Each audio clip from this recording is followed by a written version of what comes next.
क्या हर साल दिवाली पर आप दरवाजे खोलकर दिए जलाकर घर का कोना कोना साफ करके माता लक्ष्मी का इंतजार करते हैं?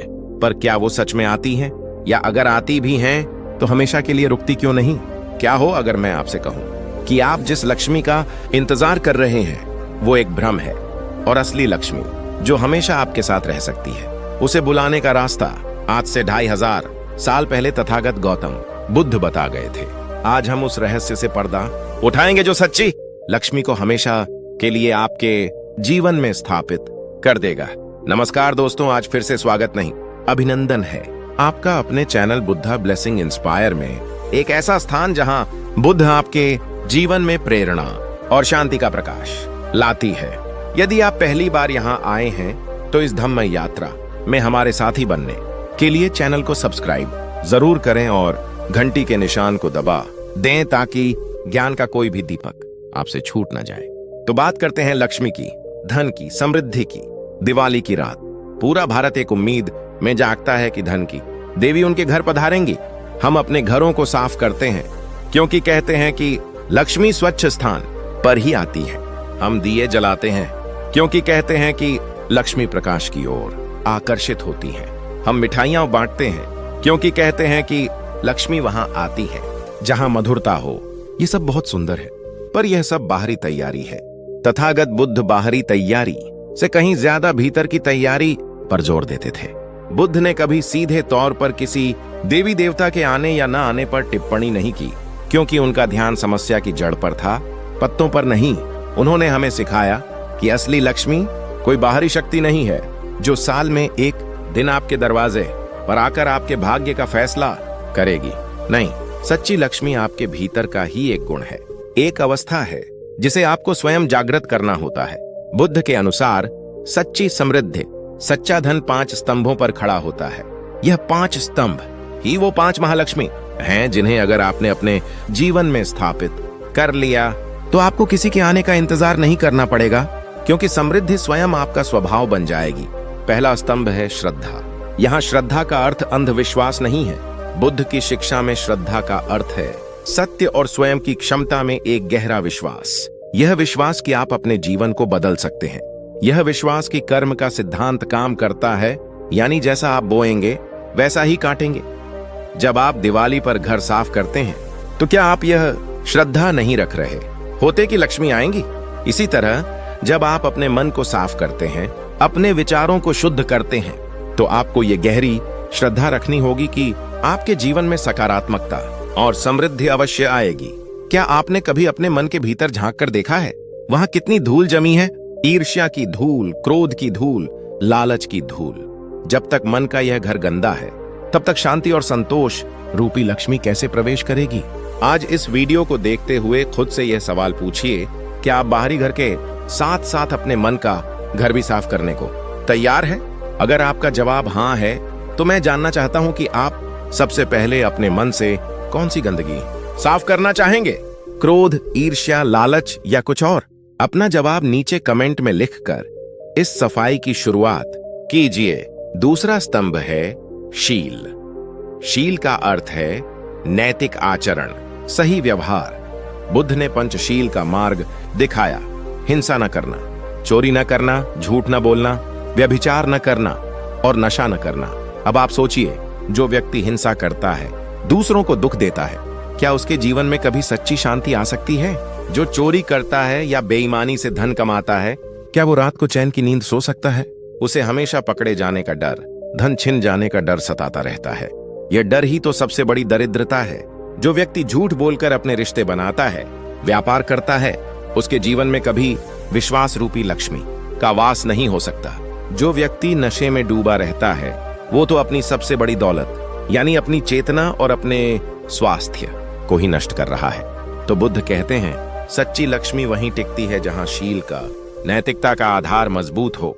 जब आपका आचरण शुद्ध होता है तो समाज में आपका सम्मान होता है। लोग आप पर विश्वास करते हैं, आपके साथ काम करना चाहते हैं। यह विश्वास और सम्मान ही आपकी सबसे बड़ी पूंजी है, सबसे बड़ी लक्ष्मी है। अगर आप बुद्ध की इस बात से सहमत हैं कि नैतिकता के बिना कमाया गया हर धन दुख का कारण बनता है, तो इस वीडियो को एक लाइक जरूर दें और इसे अपने उन दोस्तों के साथ शेयर करें जिन्हें इस मार्गदर्शन की सबसे ज्यादा जरूरत है। तीसरा स्तंभ है त्याग। अब त्याग का नाम सुनते ही लोग डर जाते हैं। उन्हें लगता है कि सब कुछ छोड़ छाड़ कर जंगल में चले जाना है।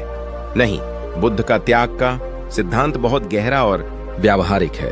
त्याग का अर्थ है आसक्ति का त्याग, पकड़ का त्याग। धन कमाना बुरा नहीं है, लेकिन धन से चिपक जाना, उसे अपनी पहचान बना लेना, यह दुख का कारण है। आपने मुट्ठी में रेत पकड़ने की कोशिश की है।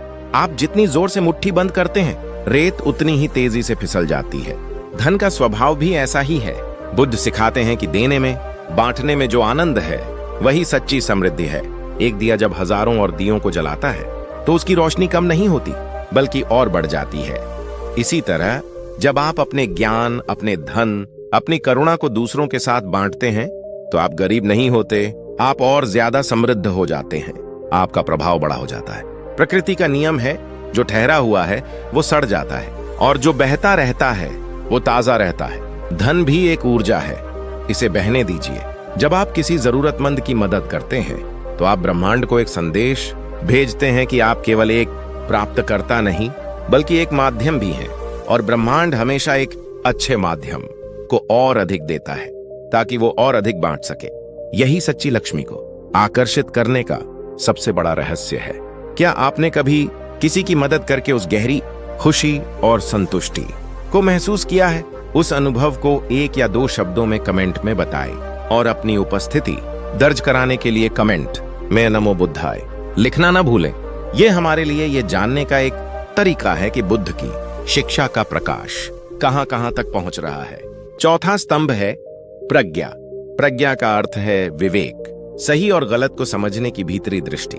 बाहरी दिए जलाने से क्या होगा, जब तक आपके भीतर विवेक का दिया न जले। प्रज्ञा ही वो प्रकाश है जो आपको बताता है कि क्या करने योग्य है और क्या नहीं, कौन सा मार्ग सुख की ओर ले जाएगा और कौन सा दुख के गड्ढे में गिराएगा।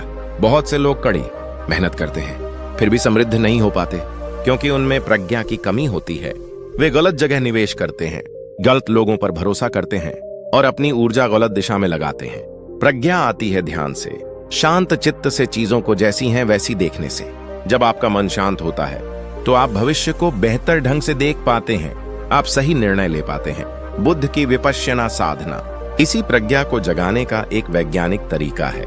यह आपको सिखाती है कि कैसे आप अपने मन के शोर से ऊपर उठकर जीवन की सच्चाई को देख सकते हैं। आज के इस शोर शराबे वाले जीवन में क्या आप हर दिन कुछ मिनट अपने मन को शांत करने, अपनी प्रज्ञा को जगाने के लिए निकालते हैं? ईमानदारी से जवाब दीजिएगा। और 5वां और सबसे महत्वपूर्ण स्तंभ है वीर्य। वीर्य का अर्थ है सही दिशा में निरंतर प्रयास करने का साहस। आलस्य मनुष्य का सबसे बड़ा शत्रु है। आप कितने भी अच्छे विचार सोच लें, कितनी भी अच्छी योजनाएं बना लें, पर अगर आप उन पर काम करने का साहस नहीं जुटा पाते, तो सब व्यर्थ है। सच्ची लक्ष्मी कभी भी आलसी व्यक्ति के पास नहीं आती। समृद्धि का नियम है कर्म।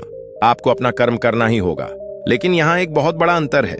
एक होता है तनाव में काम करना, डर में काम करना, और एक होता है वीर्य के साथ काम करना। वीर्य का अर्थ है उत्साह और धैर्य के साथ प्रयास करना।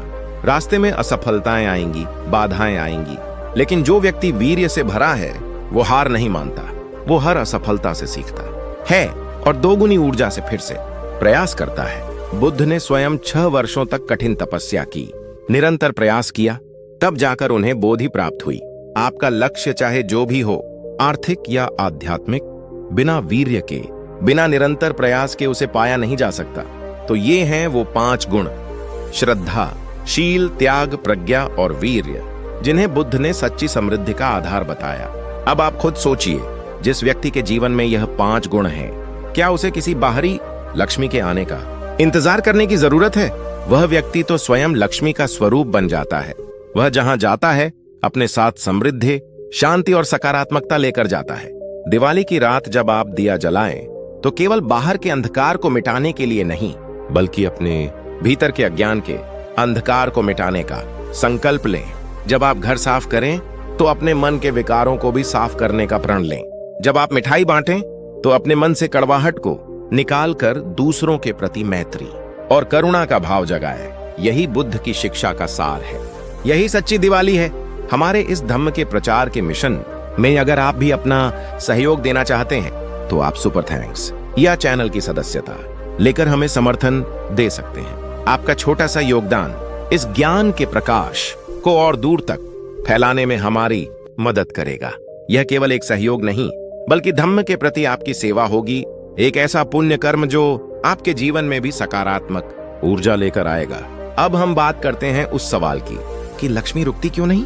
भौतिक धन का स्वभाव ही चंचल है, वो आता है और जाता है। बुद्ध ने इसे अनित्य कहा, यानी कुछ भी स्थायी नहीं है। आज जो अमीर है कल वो गरीब हो सकता है, आज जो स्वस्थ है कल वो बीमार हो सकता है। जब हम इस अनित्य स्वभाव वाली चीजों से सुख खोजने की कोशिश करते हैं तो हमें निराशा ही हाथ लगती है, क्योंकि हम उस चीज को पकड़ कर रखना चाहते हैं जिसका स्वभाव ही बहते रहना है।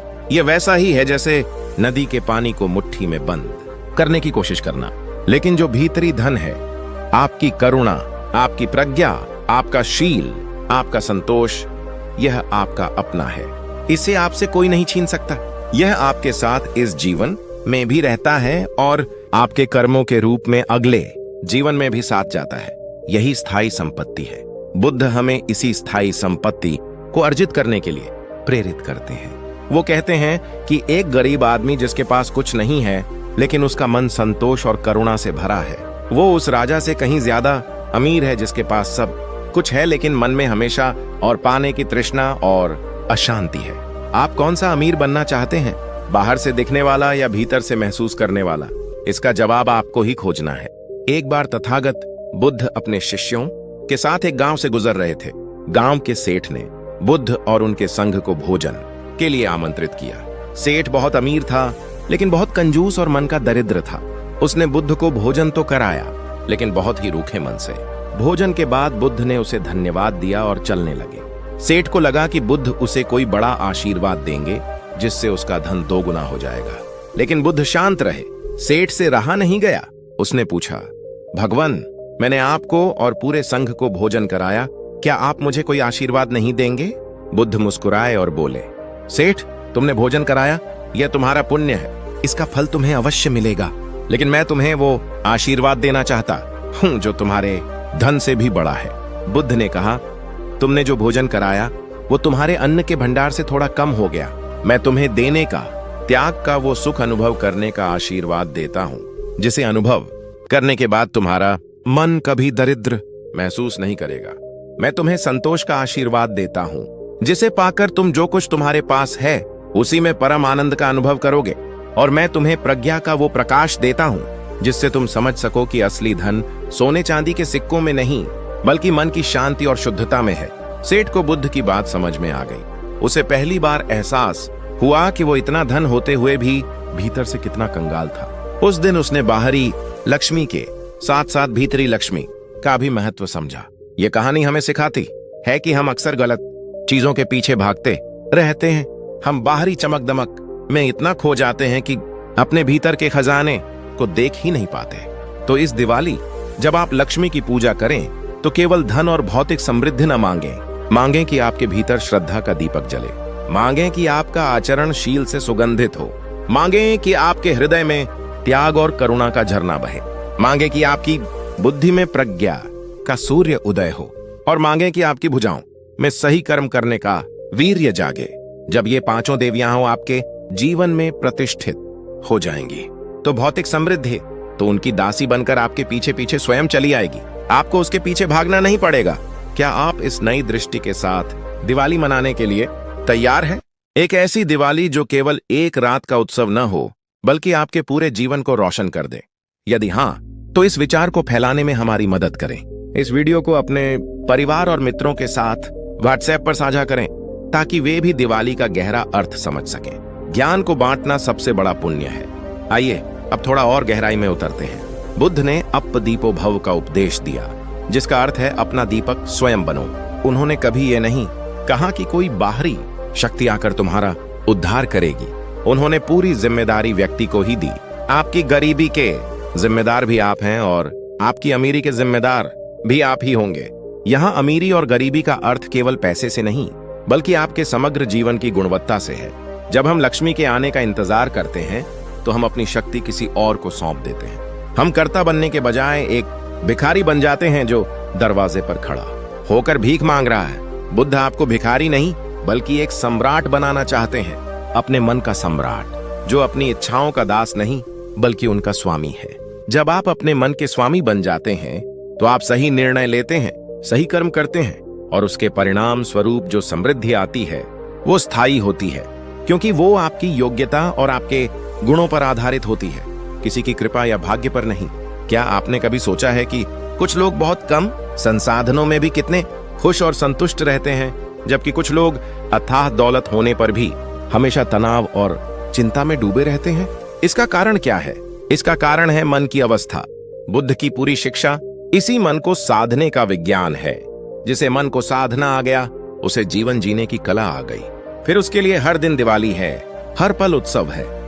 वह लक्ष्मी का इंतजार नहीं करता, लक्ष्मी उसका इंतजार करती है। तो सवाल यह उठता है कि मन को साधा कैसे जाए? यह मन जो एक जंगली हाथी की तरह शक्तिशाली है और एक बंदर की तरह चंचल, इसे कैसे वश में किया जाए ताकि यह हमारा दास बने, न कि हम इसके दास बने? तथागत बुद्ध ने इसका बहुत ही वैज्ञानिक और चरणबद्ध मार्ग बताया। उन्होंने यह नहीं कहा कि मन से लड़ो, लड़ने से शक्ति नष्ट होती है। उन्होंने कहा मन को देखो, उसे जानो। जैसे एक समझदार महावत पहले हाथी के स्वभाव को समझता है और फिर धीरे धीरे उसे प्रशिक्षित करता है, वैसे ही हमें भी अपने मन के स्वभाव को समझना होगा। हमारे मन का स्वभाव है तृष्णा में जीना। तृष्णा यानी एक कभी ना बुझने वाली प्यास। एक इच्छा पूरी होती है तो मन तुरंत 10 नई इच्छाएं पैदा कर देता है। आपके पास एक साधारण सा फोन है तो आपको एक नया बेहतर फोन चाहिए। वो मिल जाता है तो आपको उससे भी बड़ा और महंगा फोन चाहिए। आपके पास एक छोटा सा घर है तो आपको बड़े घर की चाहत सताती है। बड़ा घर मिल जाता है तो एक आलीशान बंगले का सपना परेशान करने लगता है। यह तृष्णा का कोई अंत नहीं है। यह एक रेगिस्तान की मृग तृष्णा की तरह है। आप जितना उसकी ओर भागते हैं वह उतना ही आपसे दूर होती जाती है और अंत में आप थक कर निराश होकर गिर पड़ते हैं। यही अशांति का, भीतरी दरिद्रता का मूल कारण है। लक्ष्मी का स्वभाव चंचल है लेकिन तृष्णा का स्वभाव तो आग जैसा है। आप उसमें जितना ईंधन डालेंगे वह उतनी ही ज्यादा भड़केगी, कभी शांत नहीं होगी। आप अभी इसी क्षण अपनी आंखें बंद करके स्वयं से पूछिए, ऐसी कौन सी एक चीज है जिसके पीछे आपका मन पागलों की तरह भाग रहा है? वो क्या है जो आपको लगता है कि अगर वो मिल गई तो जीवन में सब ठीक हो जाएगा? वो एक नया पद हो सकता है, एक नया रिश्ता हो सकता है, या कोई भौतिक वस्तु हो सकती है। जो भी हो उसे ईमानदारी से पहचानिए और अगर आप साहस कर सकें तो उसे कमेंट में लिखिए। इस पहचान के साथ ही मन को साधने की आपकी यात्रा शुरू हो जाएगी। इस तृष्णा रूपी रोग की जो औषधि बुद्ध ने बताई उसका नाम है संतोष। संतोष का अर्थ आलस्य या अकर्मण्यता नहीं है। संतोष का अर्थ ये नहीं है कि आप प्रगति करना छोड़ दें। नहीं, संतोष एक गहरी समझ है। यह इस बात की समझ है कि सुख बाहर की चीजों में नहीं बल्कि भीतर की अवस्था में है। संतोष का अर्थ है जो आपके पास है उसके लिए कृतज्ञ होना, उसका आनंद लेना और साथ ही साथ शांतिपूर्ण और तनाव मुक्त मन से बेहतरी के लिए प्रयास करते रहना। एक असंतुष्ट मन से किया गया प्रयास हमेशा चिंता और भय से भरा होता है, जबकि एक संतुष्ट मन से किया गया प्रयास आनंद और उत्साह से भरा होता है। एक तृष्णा से भरा व्यक्ति 100 रुपए कमाकर भी दुखी रहता है क्योंकि उसे 1000 कमाने थे, जबकि एक संतोषी व्यक्ति 10 रुपए कमाकर भी सुखी रहता है क्योंकि वह उन 10 रुपयों का मूल्य समझता है और उसके लिए आभारी है। अब आप बताइए, असली अमीर कौन है? वह जो करोड़ों कमाकर भी अशांत है या वह जो हजारों में भी परम शांति का अनुभव कर रहा है? आपका विवेक क्या कहता है? बुद्ध की शिक्षा केवल व्यक्तिगत शांति तक ही सीमित नहीं है, यह एक समृद्ध और नैतिक समाज की नींव भी रखती है। बुद्ध ने अष्टांगिक मार्ग में सम्यक आजीविका की बात की। इसका अर्थ है राइट लाइवलीहुड, यानी सही तरीके से अपनी रोजी रोटी कमाना। बुद्ध कहते हैं कि आपका धन कमाने का तरीका ऐसा होना चाहिए जिससे किसी भी प्राणी को कोई हानि न पहुंचती हो। आप जहर का व्यापार करके, हथियार बेचकर या किसी को धोखा देकर करोड़ों कमा सकते हैं, लेकिन बुद्ध की दृष्टि में वह धन विष के समान है। वह धन आपके जीवन में शांति नहीं बल्कि भय, शत्रुता और अशांति लेकर आएगा, क्योंकि जैसा बीज आप बोएंगे वैसा ही फल आपको काटना पड़ेगा। यह कर्म का अटल नियम है। दूसरी ओर जब आप कोई ऐसा काम करते हैं जिससे समाज का भला होता है जैसे आप एक शिक्षक हैं और बच्चों को अच्छी शिक्षा दे रहे हैं, आप एक डॉक्टर हैं और लोगों को निरोगी बना रहे हैं, आप एक किसान हैं और सबके लिए अन्न उगा रहे हैं, तो आपके द्वारा कमाया गया धन केवल पैसा नहीं होता, उसके साथ लाखों लोगों की दुआएं और शुभकामनाएं भी जुड़ी होती हैं। यह दुआएं ही सच्ची अदृश्य लक्ष्मी हैं जो आपकी हर मुसीबत में रक्षा करती हैं। इसीलिए जब भी आप कोई काम करें तो स्वयं से यह प्रश्न जरूर पूछें, क्या मेरे इस काम से किसी का अहित तो नहीं हो रहा? क्या मेरा काम इस दुनिया को एक बेहतर जगह बनाने में कोई योगदान दे रहा है? जब आपका उत्तर हाँ में होगा तो आप पाएंगे कि आपके काम में एक नई ऊर्जा और एक गहरा संतोष अपने आप आने लगा है। अगर आप भी मानते हैं कि धन कमाने के तरीके का शुद्ध होना बहुत जरूरी है, तो इस वीडियो को अपने उन सभी व्यापारी और नौकरी पेशा दोस्तों के साथ साझा करें, ताकि वे भी अपनी आजीविका पर पुनर्विचार कर सकें। और हमारे इस प्रयास को बल देने के लिए चैनल को सब्सक्राइब करना बिल्कुल ना भूलें। अब एक और गहरे रहस्य पर आते हैं। हम धन से क्यों चिपकते हैं? क्योंकि हमें भविष्य का डर होता है। हमें लगता है कि अगर हमारे पास बहुत सारा पैसा होगा तो हमारा भविष्य सुरक्षित रहेगा। बुढ़ापे का डर, बीमारी का डर, असफलता का डर, ये डर हमें धन का गुलाम बना देता है। हम उसे तिजोरियों में बंद करके रखते हैं, लेकिन वो धन हमें सुरक्षा नहीं बल्कि एक नया डर दे जाता है, उसे खोने का डर। रात को नींद नहीं आती, हमेशा चिंता लगी रहती है। बुद्ध कहते हैं कि यह डर अज्ञान से पैदा होता है। किस बात का अज्ञान? अनित्य के सिद्धांत को न समझने का अज्ञान। अनित्य का अर्थ है कि इस संसार में कुछ भी स्थायी नहीं है, सब कुछ बदल रहा है। आपका यह शरीर बदल रहा है, आपके विचार बदल रहे हैं, यह समाज बदल रहा है और आपका बैंक बैलेंस भी बदल रहा है। आज जो है वो कल नहीं होगा। जब हम इस परम सत्य को गहराई से समझ लेते हैं और स्वीकार कर लेते हैं तो हमारा डर समाप्त हो जाता है।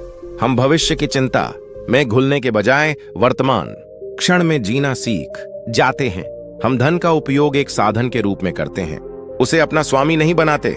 हम समझते हैं कि सच्ची सुरक्षा बैंक में पड़े पैसे से नहीं बल्कि हमारे अपने गुणों से आती है, हमारे ज्ञान से, हमारे कौशल से, हमारे अच्छे कर्मों से। पैसा तो हाथ का मैल है, आज है कल नहीं, लेकिन आपका चरित्र, आपका ज्ञान और आपके द्वारा कमाया गया पुण्य, ये वो संपत्ति है जो हमेशा आपके साथ रहती है। क्या आप इस बात पर गहराई से विचार करने को तैयार हैं कि आपकी सच्ची सुरक्षा किसमें है?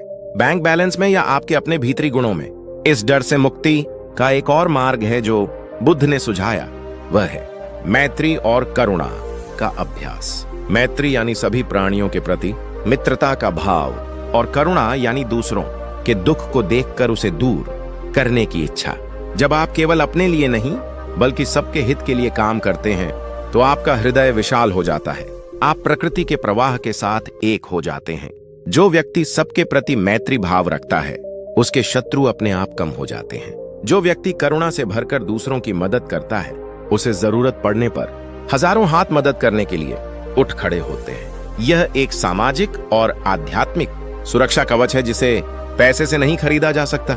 जब आप देते हैं तो आप गरीब नहीं होते, आप ब्रह्मांड की समृद्धि के लिए एक चैनल, एक माध्यम बन जाते हैं। और नियम यह है कि जो चैनल जितना साफ और बड़ा होता है उसके जरिए उतना ही ज्यादा प्रवाह होता है।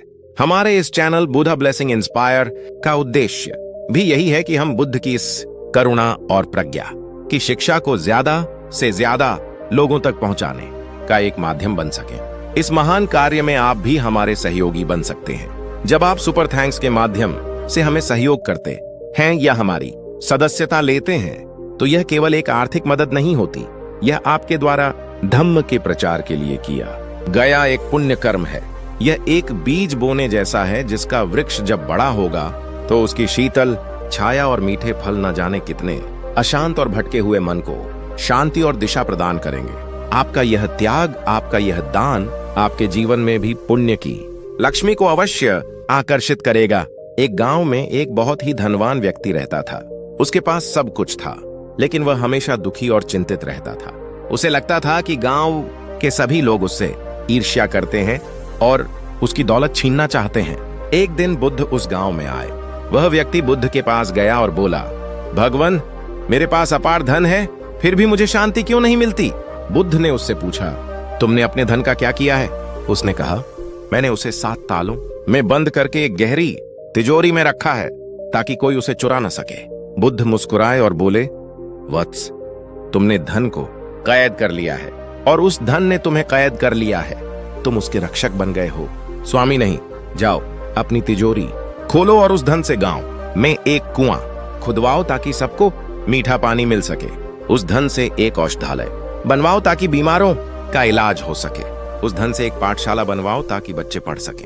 उस धन को बहने दो, उसे सेवा में लगा दो, फिर देखना तुम्हें कैसी शांति मिलती है। उस व्यक्ति ने बुद्ध की बात मान ली। उसने अपना धन लोगों की भलाई में लगाना शुरू कर दिया। कुछ ही समय में पूरा गांव उसे सम्मान और प्रेम की दृष्टि से देखने लगा। लोग उसे दुआएं देने लगे। अब उसे चोरों का डर नहीं सताता था, क्योंकि पूरा गांव ही उसकी संपत्ति का रक्षक बन गया था। और सबसे बड़ी बात, दूसरों के चेहरों पर खुशी देखकर उसे जो आत्मिक शांति और आनंद मिला, वह उसे 7 तालों में बंद तिजोरी कभी नहीं दे सकी थी। वह समझ गया कि सच्ची लक्ष्मी जोड़ने में नहीं, बांटने में है, रोकने में नहीं, बहाने में है। यह कहानी हमें क्या सिखाती है? यह हमें सिखाती है कि धन का वास्तविक मूल्य उसके उपयोग में है, उसके संग्रह में नहीं। दिवाली पर हम दिए क्यों जलाते हैं? ताकि अंधेरा मिटे और प्रकाश फैले। धन भी एक ऊर्जा है, एक प्रकाश है। अगर आप उसे सिर्फ अपनी तिजोरी में बंद रखेंगे तो वह वहीं पड़ा पड़ा अपनी चमक खो देगा। लेकिन जब आप उस धन रूपी दीपक से किसी और के जीवन का अंधेरा दूर करते हैं, किसी भूखे को भोजन कराते हैं, किसी जरूरतमंद की मदद करते हैं, तो उसकी रोशनी कई गुना बढ़ जाती है। और यही रोशनी वास्तव में माता लक्ष्मी का स्वरूप है। लेकिन कर्म का सिद्धांत काम कैसे करता है? क्या हमारे इस जीवन की आर्थिक स्थिति हमारे पिछले जन्मों के कर्मों का ही फल है, या हम इसी जीवन में अपने पुरुषार्थ से, अपने कर्मों से अपने भाग्य को पूरी तरह से बदल सकते हैं? यह एक बहुत ही गहरा और महत्वपूर्ण प्रश्न है। बहुत से लोग भाग्य को दोष देकर अपनी गरीबी और असफलता के लिए अपनी जिम्मेदारी से बचना चाहते हैं। वे कहते हैं कि हमारे तो कर्म ही फूटे हैं। बुद्ध की शिक्षा इस भाग्यवादी और निराशावादी सोच को पूरी तरह से नकारती है। बुद्ध ने हमें सिखाया कि कर्म का सिद्धांत कोई पत्थर की लकीर नहीं है जिसे बदला ना जा सके। यह भाग्य का कोई लिखा लिखाया खेल नहीं है। कर्म का सिद्धांत तो विज्ञान का नियम है, कारण और परिणाम का नियम। जैसा करोगे वैसा भरोगे का सीधा साधा सिद्धांत। बुद्ध ने इसे एक किसान के उदाहरण से बहुत खूबसूरती से समझाया। मान लीजिए आपके पास एक बीज है। यह बीज आपके पिछले जन्मों का कर्म हो सकता है, यानी आपकी शुरुआती परिस्थितियां। हो सकता है किसी का बीज बहुत अच्छा हो, वह एक अमीर घर में पैदा हुआ हो, और हो सकता है किसी का बीज थोड़ा कमजोर हो, वह गरीबी में पैदा हुआ हो। लेकिन फसल केवल बीज पर निर्भर नहीं करती। असली खेल तो अब शुरू होता है। वह किसान उस बीज को कैसी जमीन में बोता है? क्या वह जमीन को तैयार करता है, उसकी जुताई करता है, उसमें से कंकड़ पत्थर निकालता है? यह है आपका संकल्प और आपकी योजना। फिर क्या वह समय पर बीज बोता है और उसे सही मात्रा में पानी देता है? यह है आपका पुरुषार्थ, आपका वीर्य, आपका निरंतर प्रयास। क्या वह अपनी फसल को कीड़े मकोड़ों और जंगली जानवरों से बचाता है? यह है आपका शील और आपकी जागरूकता, जो आपको गलत आदतों और बुरी संगत से बचाती है। और अंत में क्या वह सही समय पर फसल काटता है? यह है आपकी प्रज्ञा, आपका विवेक, जो आपको सही अवसर को पहचानने में मदद करता है। अब आप बताइए, अगर किसी के पास दुनिया का सबसे अच्छा बीज हो, लेकिन वह उसे बंजर जमीन में फेंक दे, न पानी दे, न उसकी रक्षा करे, तो क्या उसे अच्छी फसल मिलेगी? कभी नहीं। और अगर किसी के पास थोड़ा कमजोर बीज हो, लेकिन वह मेहनत करके जमीन को उपजाऊ बनाए, समय पर खाद पानी दे और पूरी लगन से उसकी देखभाल करे, तो क्या उसकी फसल पहले वाले से लाखों गुना बेहतर नहीं होगी? अवश्य होगी। यही है बुद्ध का कर्म का सिद्धांत। आपके अतीत के कर्म आपको केवल एक शुरुआती बिंदु देते हैं, लेकिन आपकी अंतिम मंजिल तो आपके वर्तमान के कर्म, आपके आज के पुरुषार्थ से ही तय होती है। इसलिए जो लोग अपने भाग्य को या पिछले जन्मों को कोसते रहते हैं, वे वास्तव में अपने आलस्य और अपनी अकर्मण्यता को छुपाने का बहाना ढूंढ रहे हैं। बुद्ध ने ऐसे भाग्यवादी दृष्टिकोण को मिथ्या दृष्टि यानी गलत समझ कहां है।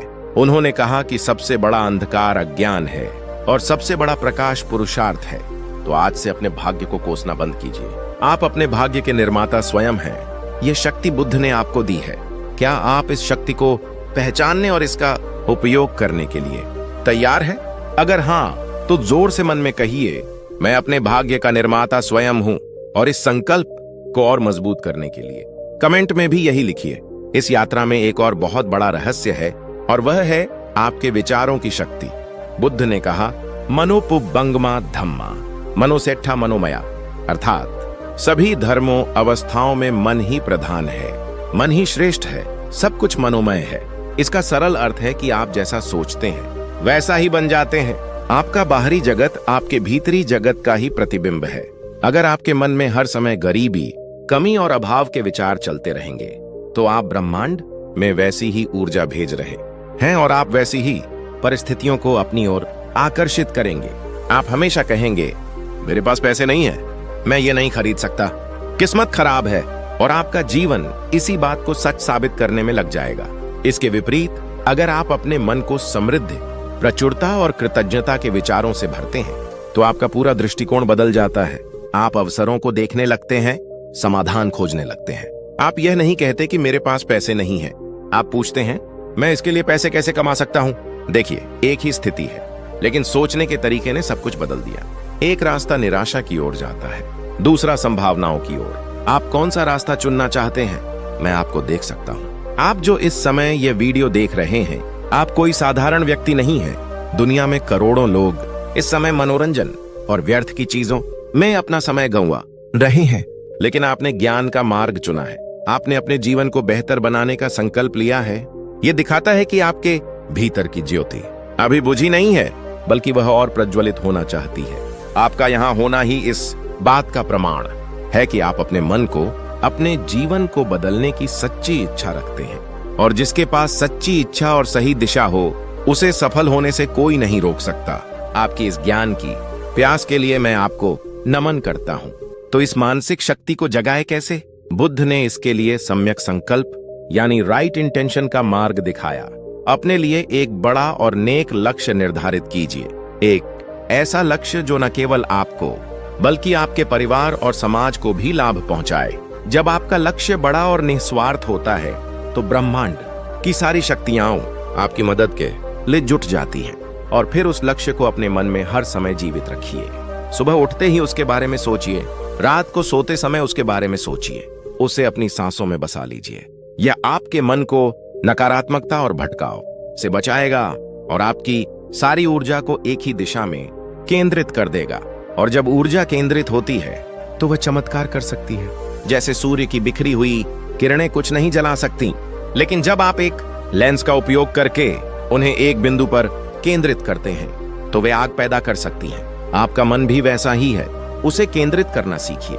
इस एकाग्रता को साधने के लिए बुद्ध ने आनापानसति ध्यान की विधि दी। अपनी आती जाती सांसों पर ध्यान देना, यह बहुत ही सरल लेकिन अत्यंत शक्तिशाली तकनीक है। जब आप अपनी सांसों को देखना शुरू करते हैं तो आप अपने विचारों के भी साक्षी बन जाते हैं। आप देखते हैं कि मन कैसे भागता है, कैसे चिंता करता है, कैसे क्रोधित होता है, और जैसे जैसे आपका साक्षी भाव गहरा होता है वैसे वैसे इन विचारों का आप पर प्रभाव कम होने लगता है। आप उनके गुलाम नहीं रहते, आप उनके मालिक बन जाते हैं। और जिसने अपने मन को जीत लिया उसने पूरी दुनिया को जीत लिया। अगर आप चाहते हैं कि हम ध्यान की इस सरल विधि पर एक विस्तृत वीडियो बनाएं तो नीचे कमेंट में ध्यान लिखिए।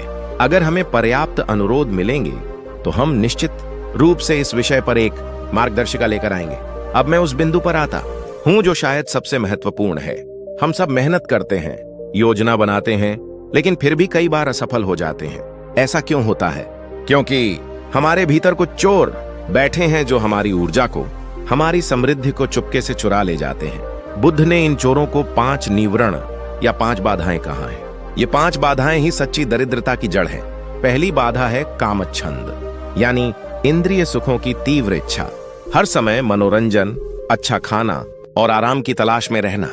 जो व्यक्ति इन क्षणिक सुखों के पीछे भागता रहता है वह कभी भी किसी बड़े लक्ष्य के लिए आवश्यक त्याग और अनुशासन का पालन नहीं कर सकता। उसकी सारी ऊर्जा इन्हीं छोटे मोटे सुखों को भोगने में नष्ट हो जाती है। दूसरी बाधा है व्यापाद, यानी द्वेष और घृणा। दूसरों के प्रति मन में क्रोध, ईर्ष्या और बदले की भावना रखना। यह आपके मन में जलने वाले कोयले की तरह है जो दूसरों को बाद में जलाएगा, पहले आपको ही जलाकर राख कर देगा। जिस मन में घृणा भरी हो उस मन में कभी भी रचनात्मक और सकारात्मक विचार नहीं आ सकते। तीसरी बाधा है थीन मिद, यानी आलस्य और तंद्रा, काम को टालने की आदत, सुबह देर तक सोना, ऊर्जा की कमी महसूस करना। ये वो दीमक है जो आपकी सफलता की नींव को भीतर ही भीतर खोखला कर देती है। चौथी बाधा है उद्दच्च कुक्कुच, यानी बेचैनी और चिंता, मन का एक जगह न टिकना, हमेशा भविष्य की चिंता करना या अतीत पर पछतावा करना। ऐसा मन कभी भी वर्तमान क्षण में मौजूद रहकर अपना सर्वश्रेष्ठ प्रदर्शन नहीं कर सकता। और पांचवी बाधा है विचिकित्सा, यानी संदेह और अनिश्चितता, स्वयं की क्षमताओं पर संदेह करना, चुने हुए मार्ग पर संदेह करना या बुद्ध की शिक्षाओं पर ही संदेह करना। संदेह एक ऐसे चौराहे पर खड़े होने जैसा है जहां आप कोई भी रास्ता नहीं चुन पाते और वहीं खड़े खड़े अपना सारा समय बर्बाद कर देते हैं।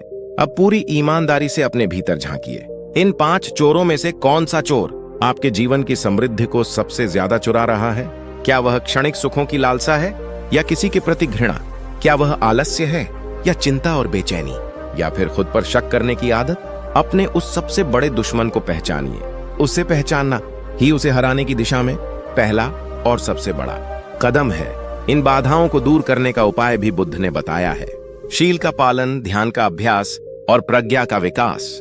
जब आप नियमित रूप से ध्यान करते हैं तो आपका मन शांत और एकाग्र होने लगता है, आपकी जागरूकता बढ़ती है। आप इन बाधाओं को जैसे ही वे मन में उठती हैं वैसे ही पहचान लेते हैं और उन्हें अपने ऊपर हावी नहीं होने देते। यह यात्रा आसान नहीं है, लेकिन यह असंभव भी नहीं है।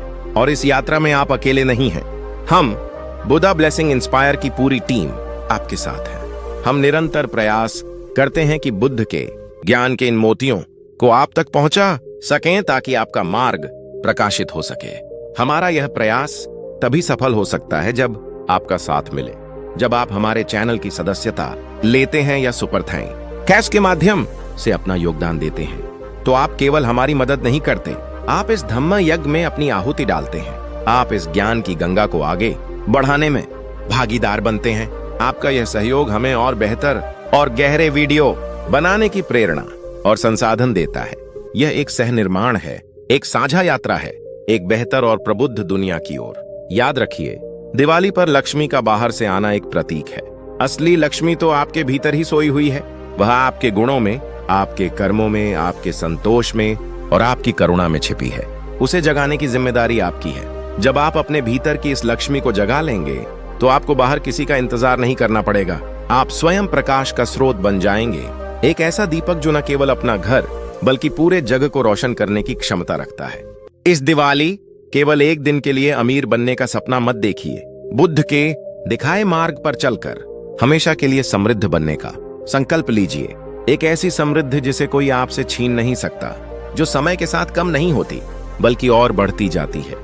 यह आपके चरित्र की समृद्धि है, आपके ज्ञान की समृद्धि है और आपकी शांति की समृद्धि है। थोड़ा रुककर शांत संगीत। तो चलिए इस यात्रा को और आगे बढ़ाते हैं। हमने मन की शक्ति, कर्म के सिद्धांत और भीतरी बाधाओं को समझा।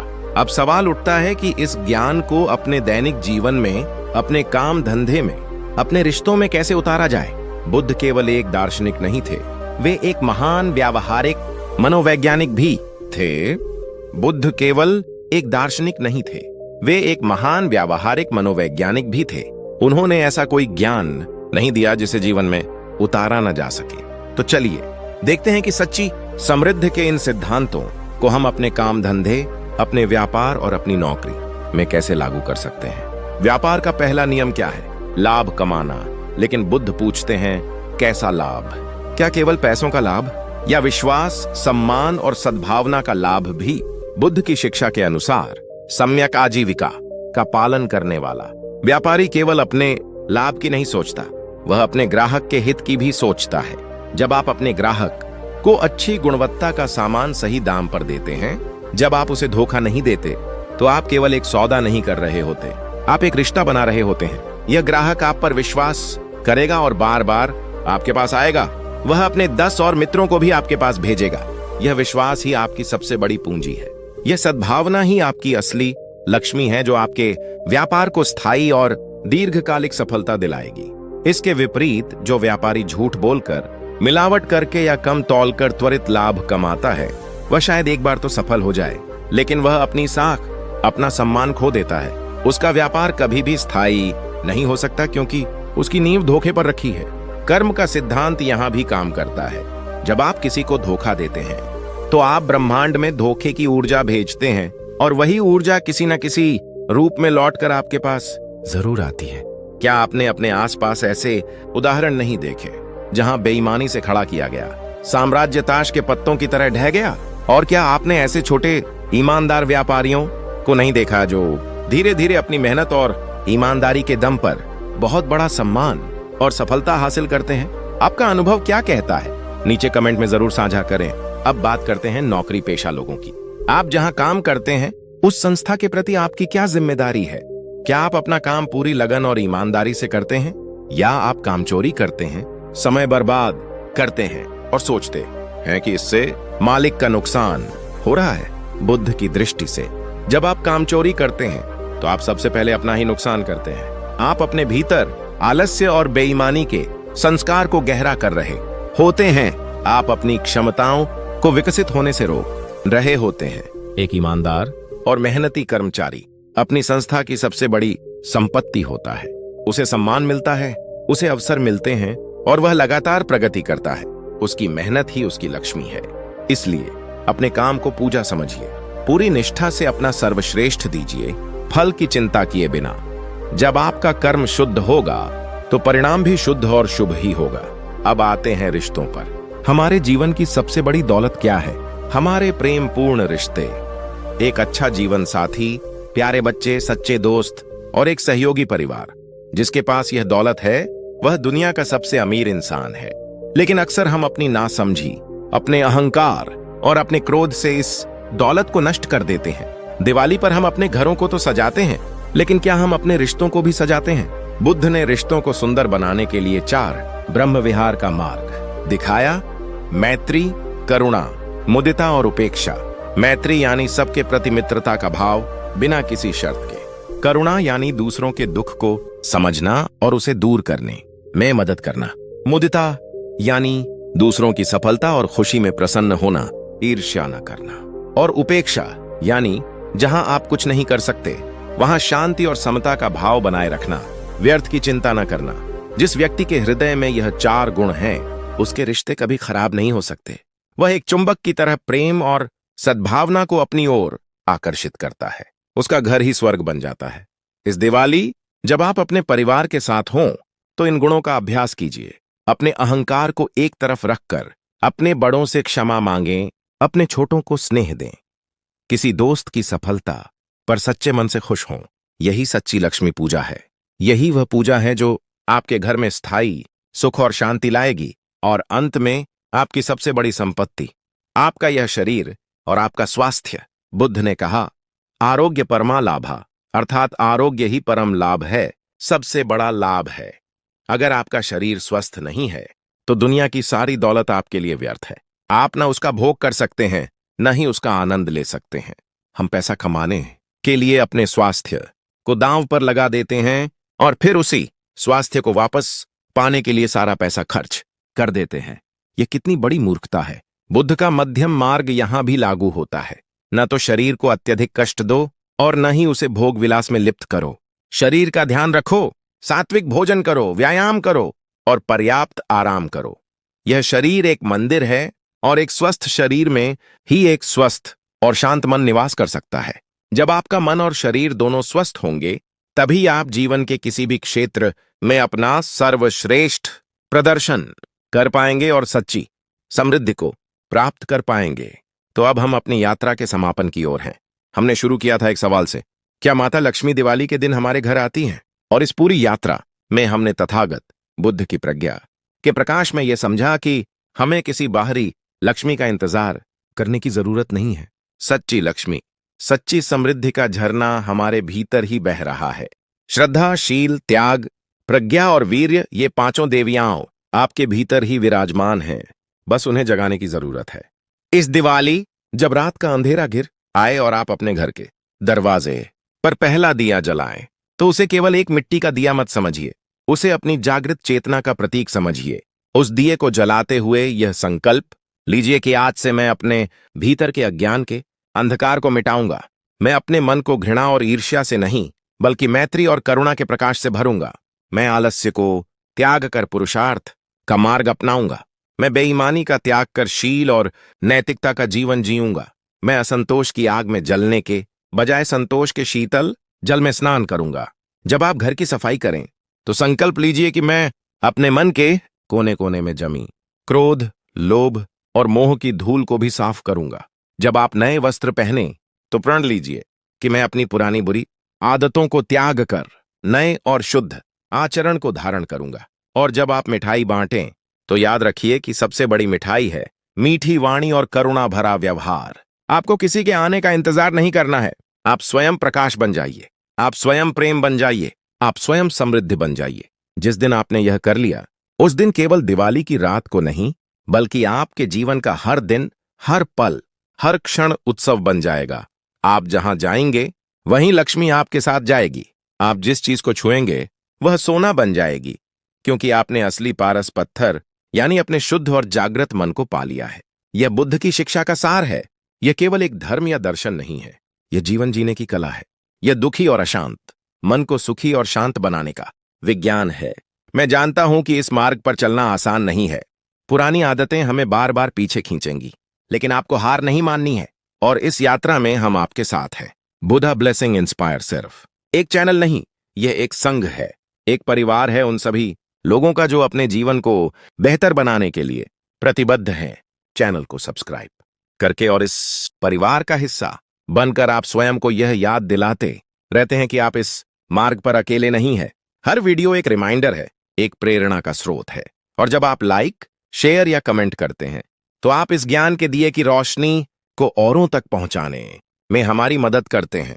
और जो हमारे सबसे समर्पित साथी हैं, जो सुपर थैंक्स या सदस्यता के माध्यम से हमें सहयोग करते हैं, वे इस धम्म कार्य के स्तंभ हैं।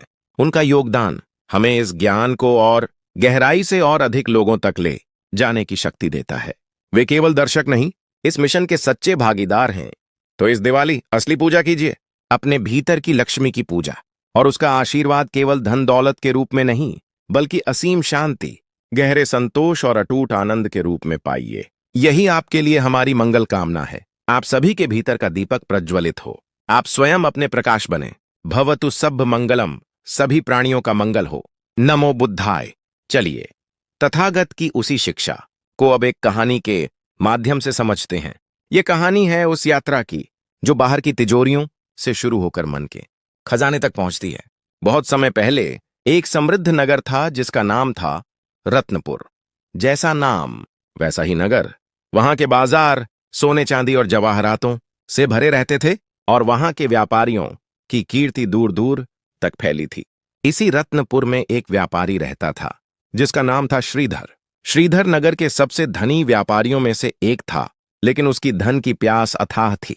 उसे लगता था कि दुनिया में सबसे बड़ी शक्ति धन है और सबसे बड़ा लक्ष्य है और अधिक धन कमाना। हर साल दिवाली पर वह अपने घर और अपनी दुकानों को इस तरह सजाता कि जैसे इंद्र का महल भी शर्मा जाए।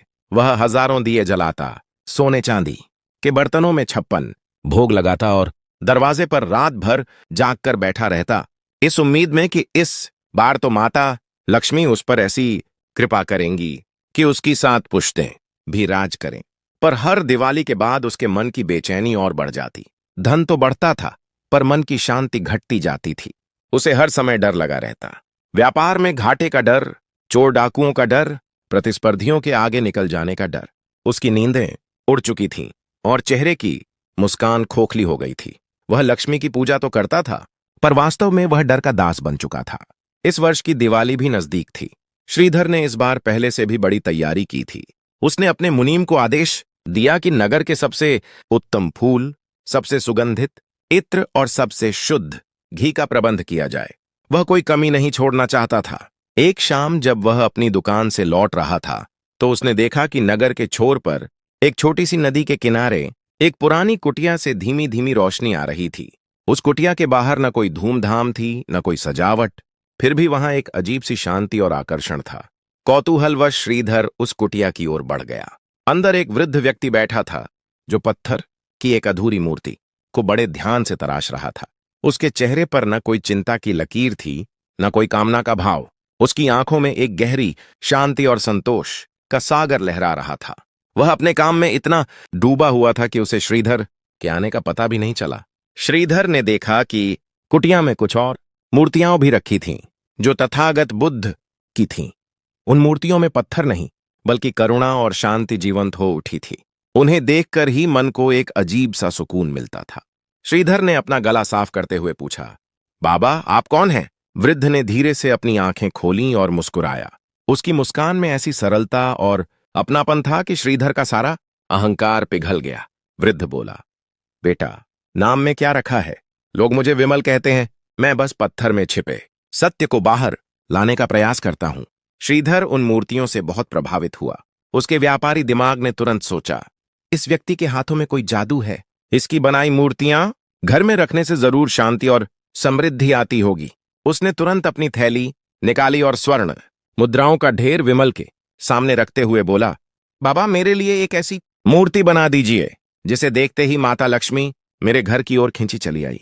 मैं आपको मुंह मांगी कीमत दूंगा। विमल ने उन स्वर्ण मुद्राओं की ओर देखा भी नहीं। उसने श्रीधर की आंखों में झांकते हुए कहा, बेटा लक्ष्मी पत्थर की मूर्तियों से आकर्षित नहीं होती, वह तो मन के भावों से खींची चली आती है।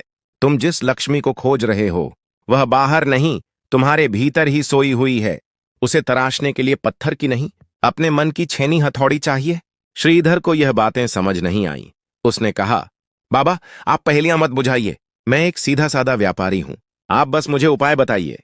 विमल मुस्कुराया, उपाय बहुत सीधा है, पर उस पर चलना कठिन है। क्या तुम तैयार हो? श्रीधर ने सोचा कि यह कोई महंगा यज्ञ या अनुष्ठान बताएगा, जिसके लिए वह तैयार था। उसने हामी भर दी। विमल ने कहा, तो ठीक है, दिवाली में अभी 7 दिन है, तुम हर दिन मेरे पास आना। मैं तुम्हें एक एक करके 7 काम दूंगा।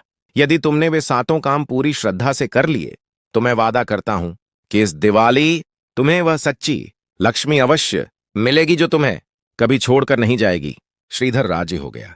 अगले दिन वह सुबह सुबह विमल की कुटिया पर पहुंचा। विमल ने उसे अपने साथ चलने को कहा और वे श्रीधर के ही एक विशाल गोदाम के पास पहुंचे।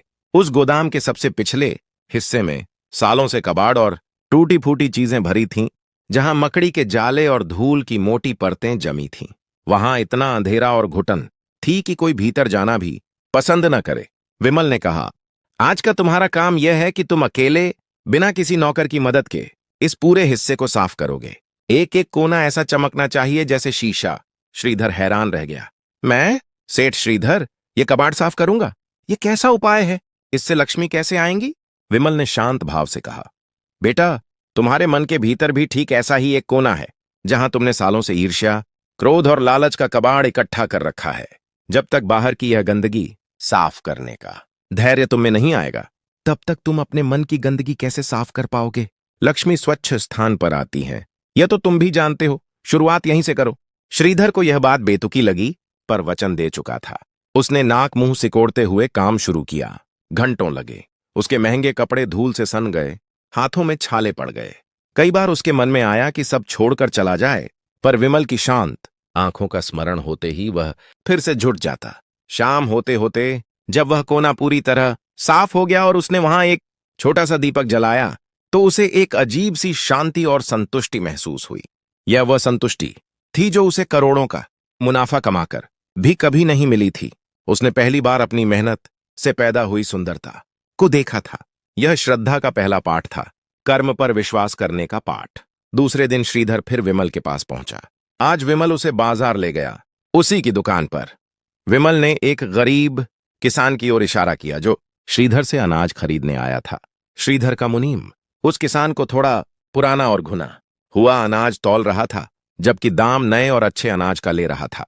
यह श्रीधर के व्यापार का एक सामान्य हिस्सा था। विमल ने श्रीधर के कंधे पर हाथ रखकर कहा, आज का तुम्हारा काम यह है कि तुम इस किसान को और आज आने वाले हर ग्राहक को बिना किसी धोखे के पूरी ईमानदारी से सबसे अच्छा माल दोगे, भले ही तुम्हारा मुनाफा थोड़ा कम हो जाए। श्रीधर का व्यापारी मन चिल्लाया, यह तो सरासर घाटे का सौदा है, ऐसे तो मैं बर्बाद हो जाऊंगा। विमल बोला, बेटा बेईमानी से कमाया गया धन रेत के महल जैसा होता है। एक लहर आती है और सब बहा ले जाती है, पर ईमानदारी से कमाया गया विश्वास पत्थर की नींव जैसा होता है, जो हर तूफान में अडिग रहता है। लक्ष्मी वहीं टिकती है जहां आचरण में शुद्धता हो, जहां शील हो। आज अपने शील की परीक्षा लो। भारी मन से श्रीधर ने वैसा ही किया। उसने उस किसान को अपने सबसे अच्छे भंडार से अनाज तुलवाया। किसान की आंखों में कृतज्ञता के आंसू आ गए। उसने श्रीधर को लाखों दुआएं दी। दिन भर श्रीधर ने पूरी ईमानदारी से व्यापार किया। शाम को जब उसने हिसाब देखा तो उसे आश्चर्य हुआ। उसका मुनाफा थोड़ा कम जरूर हुआ था, पर आज उसकी दुकान पर ग्राहकों की संख्या 2 गुनी थी। उस किसान ने जाकर पूरे गांव में श्रीधर की ईमानदारी का ढिंढोरा पीट दिया था। लोगों के मन में श्रीधर के लिए सम्मान कई गुना बढ़ गया था। उसने सीखा कि विश्वास ही सबसे बड़ा लाभ है। यह शील का दूसरा पाठ था। तीसरे दिन रत्नपुर पर संकट आ गया। पास की नदी का पानी सूखने लगा था और नगर में पानी के लिए हाहाकार मच गया। लोग बूंद बूंद को तरस रहे थे। श्रीधर के पास अपना एक निजी कुआं था, जिसमें अभी भी काफी पानी था, पर उसने उस पर पहरेदार बिठा दिए थे ताकि कोई और उसका पानी न ले सके। विमल श्रीधर के पास आया और बोला, बेटा, तुम्हारे लोग प्यासे हैं। आज का तुम्हारा काम यह है कि तुम अपने कुएं के दरवाजे सबके लिए खोल दो। अपने धन के भंडार की तरह अपने जल के भंडार को भी बांटना सीखो। श्रीधर कांप गया। यह पानी मेरा है, मैंने इसे सहेज कर रखा है। अगर सबको दे दूंगा तो मेरे लिए क्या बचेगा? विमल ने करुणा से कहा, श्रीधर, जो केवल जोड़ना जानता है वह दरिद्र है, भले ही उसके पास कुबेर का खजाना क्यों ना हो। और जो बांटना जानता है वह सम्राट है, भले ही उसके पास एक रोटी ही क्यों ना हो। प्रकृति का नियम है, जो बहता है वही ताजा रहता है, जो रुक जाता है वह सड़ जाता है। धन और संसाधन भी ऐसे ही हैं, उन्हें रोको मत, बहने दो। त्याग से धन घटता नहीं, पुण्य बढ़ता है, और पुण्य से बड़ी कोई लक्ष्मी नहीं। श्रीधर का मन बहुत बेचैन हुआ। उसके भीतर का कंजूस और उसके भीतर का इंसान लड़ रहे थे। अंत में वह लोगों की प्यासी आंखों का दर्द सहन नहीं कर पाया। उसने अपने पहरेदारों को हटा दिया और कुएं को सबके लिए खोल दिया। लोगों की भीड़ उमड़ पड़ी। जिसने भी पानी पिया उसने श्रीधर को हृदय से आशीर्वाद दिया। उस दिन पहली बार श्रीधर ने देने का सुख अनुभव किया, वह सुख जो हजारों तिजोरियां भरने से भी ज्यादा गहरा था। उसने सीखा कि सच्ची समृद्धि संग्रह में नहीं, त्याग में है। चौथे दिन एक बड़ा अवसर आया। एक विदेशी व्यापारी श्रीधर के पास एक प्रस्ताव लेकर आया। वह समुद्र पार से कुछ दुर्लभ मसाले लाया था और चाहता था कि श्रीधर अपना सारा पैसा लगाकर उन्हें खरीद ले, क्योंकि कुछ ही दिनों में उनकी कीमत 10 गुना होने वाली थी। यह एक बहुत बड़ा जुआ था। अगर सफल होता तो श्रीधर की संपत्ति रातों रात 2 गुनी हो जाती, और अगर असफल होता तो वह सड़क पर आ सकता था। उसका लालची मन उसे यह सौदा करने के लिए उकसा रहा था, पर उसका डरा हुआ मन उसे रोक रहा था। वह उलझन में विमल के पास पहुंचा। विमल ने उसकी पूरी बात सुनी, पर कोई सलाह नहीं दी। उसने बस इतना कहा, आओ मेरे साथ बैठो। विमल उसे नदी किनारे एक शांत चट्टान पर ले गया और बोला, कुछ मत सोचो, बस अपनी आती जाती सांसों को देखो, मन को शांत होने दो। श्रीधर के लिए यह बहुत मुश्किल था।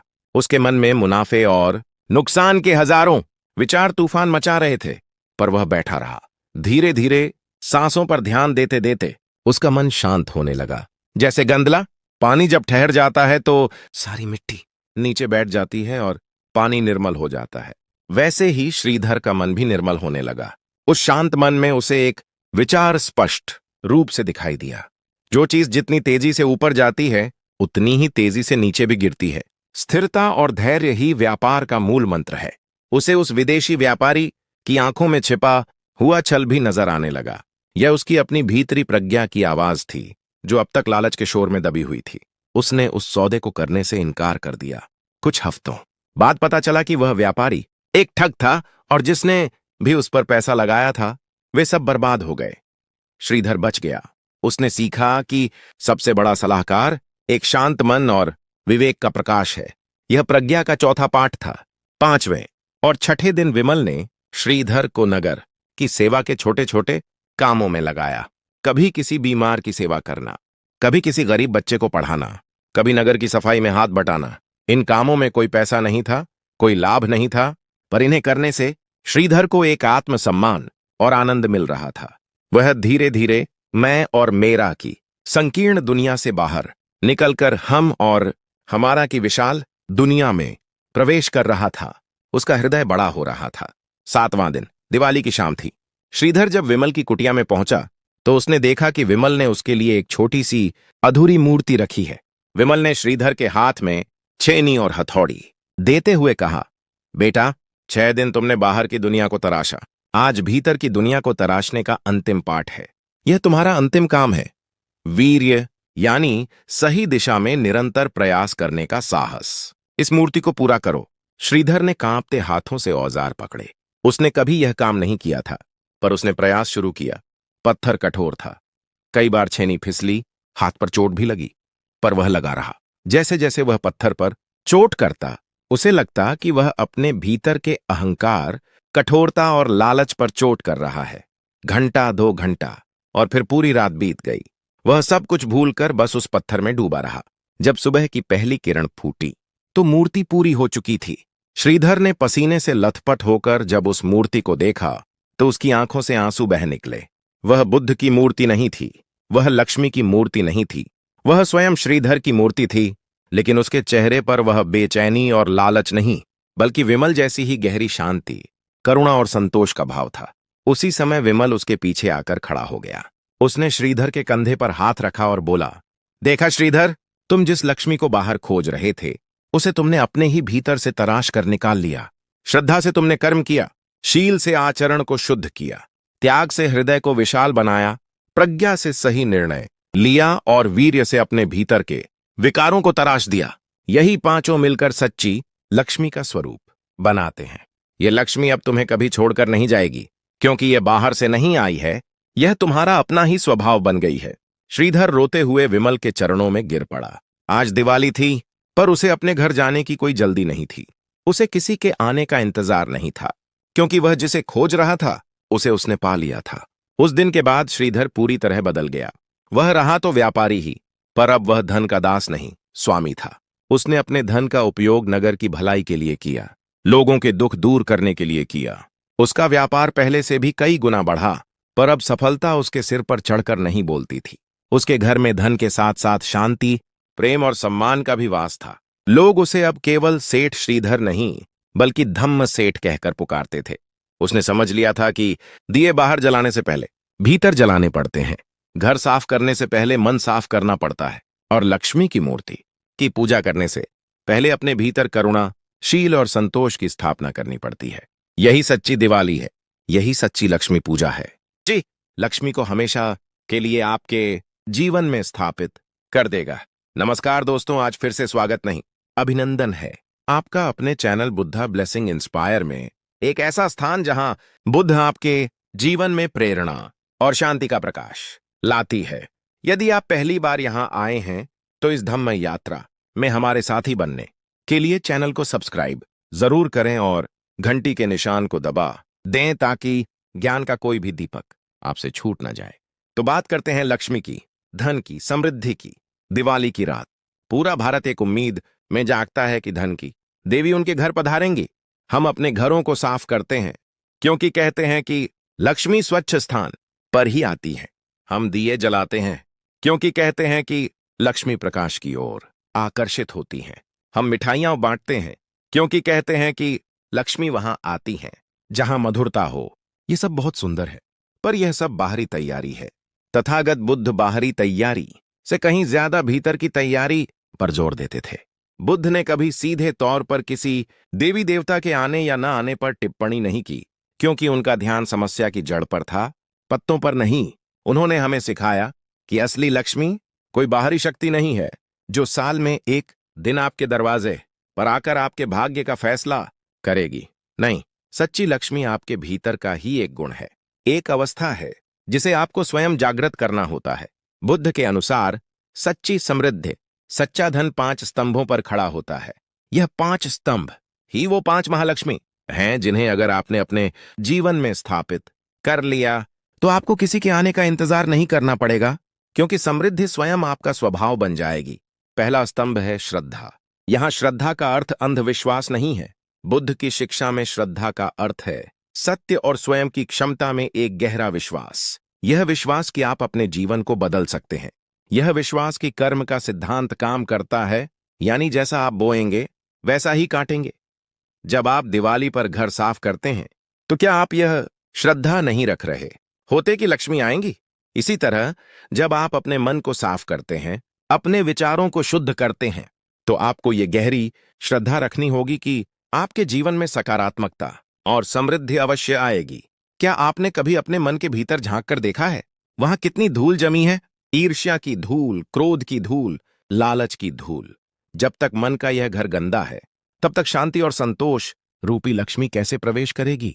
आज इस वीडियो को देखते हुए खुद से यह सवाल पूछिए, क्या आप बाहरी घर के साथ साथ अपने मन का घर भी साफ करने को तैयार हैं? अगर आपका जवाब हां है, तो मैं जानना चाहता हूं कि आप सबसे पहले अपने मन से कौन सी गंदगी साफ करना चाहेंगे? क्रोध, ईर्ष्या, लालच या कुछ और? अपना जवाब नीचे कमेंट में लिखकर इस सफाई की शुरुआत कीजिए। दूसरा स्तंभ है शील। शील का अर्थ है नैतिक आचरण, सही व्यवहार। बुद्ध ने पंचशील का मार्ग दिखाया। हिंसा न करना, चोरी न करना, झूठ न बोलना, व्यभिचार न करना और नशा न करना। अब आप सोचिए, जो व्यक्ति हिंसा करता है, दूसरों को दुख देता है, क्या उसके जीवन में कभी सच्ची शांति आ सकती है? जो चोरी करता है या बेईमानी से धन कमाता है, क्या वो रात को चैन की नींद सो सकता है? उसे हमेशा पकड़े जाने का डर, धन छिन जाने का डर सताता रहता है। यह डर ही तो सबसे बड़ी दरिद्रता है। जो व्यक्ति झूठ बोलकर अपने रिश्ते बनाता है, व्यापार करता है, उसके जीवन में कभी विश्वास रूपी लक्ष्मी का वास नहीं हो सकता। जो व्यक्ति नशे में डूबा रहता है, वो तो अपनी सबसे बड़ी दौलत यानी अपनी चेतना और अपने स्वास्थ्य को ही नष्ट कर रहा है। तो बुद्ध कहते हैं, सच्ची लक्ष्मी वहीं टिकती है जहां शील का, नैतिकता का आधार मजबूत हो। जब आपका आचरण शुद्ध होता है, तो समाज में आपका सम्मान होता है। लोग आप पर विश्वास करते हैं, आपके साथ काम करना चाहते हैं। यह विश्वास और सम्मान ही आपकी सबसे बड़ी पूंजी है, सबसे बड़ी लक्ष्मी है। अगर आप बुद्ध की इस बात से सहमत हैं कि नैतिकता के बिना कमाया गया हर धन दुख का कारण बनता है, तो इस वीडियो को एक लाइक जरूर दें और इसे अपने उन दोस्तों के साथ शेयर करें जिन्हें इस मार्गदर्शन की सबसे ज्यादा जरूरत है। तीसरा स्तंभ है त्याग। अब त्याग का नाम सुनते ही लोग डर जाते हैं। उन्हें लगता है कि सब कुछ छोड़ छाड़ कर जंगल में चले जाना है। नहीं, बुद्ध का त्याग का सिद्धांत बहुत गहरा और व्यावहारिक है। त्याग का अर्थ है आसक्ति का त्याग, पकड़ का त्याग। धन कमाना बुरा नहीं है, लेकिन धन से चिपक जाना, उसे अपनी पहचान बना लेना, यह दुख का कारण है। आपने मुट्ठी में रेत पकड़ने की कोशिश की है। आप जितनी जोर से मुट्ठी बंद करते हैं, रेत उतनी ही तेजी से फिसल जाती है। धन का स्वभाव भी ऐसा ही है। बुद्ध सिखाते हैं कि देने में, बांटने में जो आनंद है, वही सच्ची समृद्धि है। एक दिया जब हजारों और दियों को जलाता है, तो उसकी रोशनी कम नहीं होती, बल्कि और बढ़ जाती है। इसी तरह जब आप अपने ज्ञान, अपने धन, अपनी करुणा को दूसरों के साथ बांटते हैं, तो आप गरीब नहीं होते, आप और ज्यादा समृद्ध हो जाते हैं। आपका प्रभाव बड़ा हो जाता है। प्रकृति का नियम है, जो ठहरा हुआ है वो सड़ जाता है, और जो बहता रहता है वो ताजा रहता है। धन भी एक ऊर्जा है, इसे बहने दीजिए। जब आप किसी जरूरतमंद की मदद करते हैं, तो आप ब्रह्मांड को एक संदेश भेजते हैं कि आप केवल एक प्राप्तकर्ता नहीं, बल्कि एक माध्यम भी हैं। और ब्रह्मांड हमेशा एक अच्छे माध्यम को और अधिक देता है, ताकि वो और अधिक बांट सके। यही सच्ची लक्ष्मी को आकर्षित करने का सबसे बड़ा रहस्य है। क्या आपने कभी किसी की मदद करके उस गहरी खुशी और संतुष्टि को महसूस किया है? उस अनुभव को 1 या 2 शब्दों में कमेंट में बताएं, और अपनी उपस्थिति दर्ज कराने के लिए कमेंट में नमो बुद्धाय लिखना ना भूलें। यह हमारे लिए यह जानने का एक तरीका है कि बुद्ध की शिक्षा का प्रकाश कहां कहां तक पहुंच रहा है। चौथा स्तंभ है प्रज्ञा। प्रज्ञा का अर्थ है विवेक, सही और गलत को समझने की भीतरी दृष्टि। बाहरी दिए जलाने से क्या होगा जब तक आपके भीतर विवेक का दिया न जले? प्रज्ञा ही वो प्रकाश है जो आपको बताता है कि क्या करने योग्य है और क्या नहीं, कौन सा मार्ग सुख की ओर ले जाएगा और कौन सा दुख के गड्ढे में गिराएगा। बहुत से लोग कड़ी मेहनत करते हैं, फिर भी समृद्ध नहीं हो पाते, क्योंकि उनमें प्रज्ञा की कमी होती है। वे गलत जगह निवेश करते हैं, गलत लोगों पर भरोसा करते हैं और अपनी ऊर्जा गलत दिशा में लगाते हैं। प्रज्ञा आती है ध्यान से, शांत चित्त से, चीजों को जैसी हैं वैसी देखने से। जब आपका मन शांत होता है, तो आप भविष्य को बेहतर ढंग से देख पाते हैं, आप सही निर्णय ले पाते हैं। बुद्ध की विपश्यना साधना इसी प्रज्ञा को जगाने का एक वैज्ञानिक तरीका है। यह आपको सिखाती है कि कैसे आप अपने मन के शोर से ऊपर उठकर जीवन की सच्चाई को देख सकते हैं। आज के इस शोर शराबे वाले जीवन में क्या आप हर दिन कुछ मिनट अपने मन को शांत करने, अपनी प्रज्ञा को जगाने के लिए निकालते हैं? ईमानदारी से जवाब दीजिएगा। और पांचवां और सबसे महत्वपूर्ण स्तंभ है वीर्य। वीर्य का अर्थ है सही दिशा में निरंतर प्रयास करने का साहस। आलस्य मनुष्य का सबसे बड़ा शत्रु है। आप कितने भी अच्छे विचार सोच लें, कितनी भी अच्छी योजनाएं बना लें, पर अगर आप उन पर काम करने का साहस नहीं जुटा पाते तो सब व्यर्थ है। सच्ची लक्ष्मी कभी भी आलसी व्यक्ति के पास नहीं आती। समृद्धि का नियम है कर्म। आपको अपना कर्म करना ही होगा, लेकिन यहां एक बहुत बड़ा अंतर है। एक होता है तनाव में काम करना, डर में काम करना, और एक होता है वीर्य के साथ काम करना। वीर्य का अर्थ है उत्साह और धैर्य के साथ प्रयास करना। रास्ते में असफलताएं आएंगी, बाधाएं आएंगी, लेकिन जो व्यक्ति वीर्य से भरा है वो हार नहीं मानता। वो हर असफलता से सीखता है और दोगुनी ऊर्जा से फिर से प्रयास करता है। बुद्ध ने स्वयं 6 वर्षों तक कठिन तपस्या की, निरंतर प्रयास किया, तब जाकर उन्हें बोधि प्राप्त हुई।